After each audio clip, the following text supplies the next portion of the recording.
mời quý vị và các bạn đến với công ty cổ phần kỹ thuật công nghệ Thuận Thế.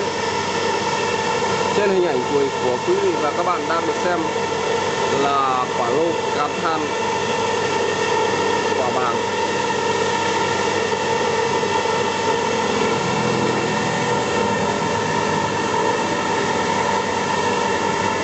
Chi tiết được gia công trên máy phay CNC 40.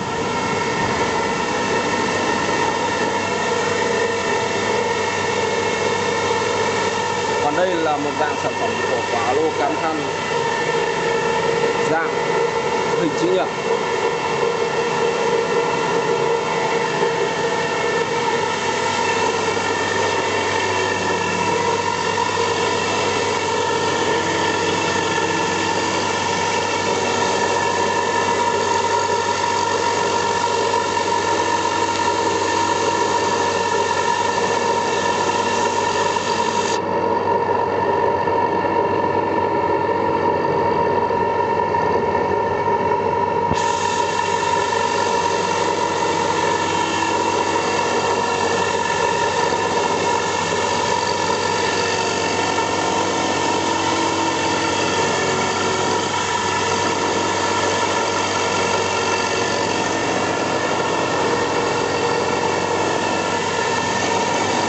Có đường kính 680, chiều dài 500.